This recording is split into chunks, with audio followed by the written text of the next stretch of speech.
এই যে সিদ্দিক আকবর ফারুক আজম রাদিয়াল্লাহু তাআলা আনহুমা, তাদের দুজনের মধ্যে সব সময় প্রতিযোগিতা হতো। টাকার প্রতিযোগিতা, আমাদের টাকার প্রতিযোগিতা, ধন সম্পদের প্রতিযোগিতা, খেলাধুলার প্রতিযোগিতা, মারামারির প্রতিযোগিতা। আরে তাদের মধ্যে কোনো প্রতিযোগিতা ছিল না, দুনিয়াবি কোনো প্রতিযোগিতা ছিল না। তাদের মধ্যে একটা প্রতিযোগিতা ছিল, তারা কে কার থেকে বেশি আমার কামলিওয়ালা রসুল আমার আল্লাহকে রাজি করতে পারে। সুবহানাল্লাহ। প্যারা হাজরিন, আমরা যদি দেখি হযরত সিদ্দিক আকবর ফারুক আজম রাদিয়াল্লাহু তাআলা আনহুমা, তাদের জীবনী কেমন ছিল।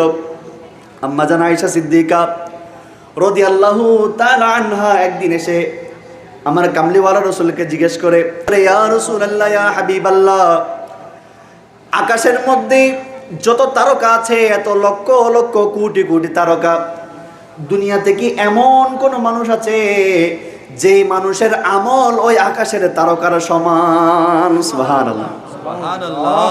আমার রাসূল বলে আছে। কি বলে? আছে। এখন আম্মা জান আয়েশা তো খুশি হয়ে গেছে, কারণ আম্মা জান আয়েশা জানে যে আমার কামলিওয়ালা রসুলের সবচেয়ে মহব্বতের মানুষ হচ্ছেন সিদ্দিক আকবর। বলেন না সুবহানাল্লাহ। আমার রসুলের মহব্বতের মানুষ সিদ্দিক আকবর।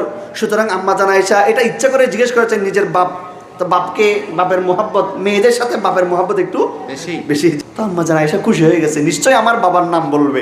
তো জিজ্ঞেস করতেছে, ইয়া রাসূলুল্লাহ, আকাশের তারকা পরিমাণ আমল যার আছে ওই বান্দার নাম কি?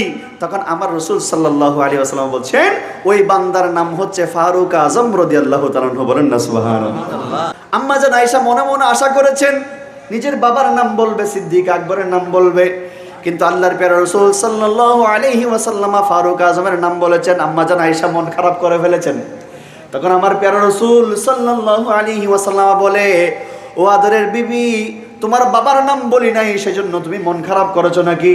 তবে তুমি শুনে রাখো, শুনে রাখো, এই সিদ্দিকের এক রাতের আমলকে যদি এক পাল্লায় রাখা হয়, তামাম পৃথিবীর সবার আমলকে যদি আরেক পাল্লায় রাখা হয়, সিদ্দিকের এক রাতের আমল সারা পৃথিবীর মানুষের আমল এই এক পাল্লার সমান হবে না। সুবহানাল্লাহ।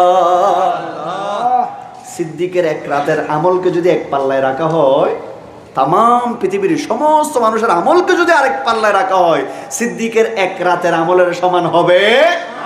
তিনি হচ্ছেন সিদ্দিকে আকবর।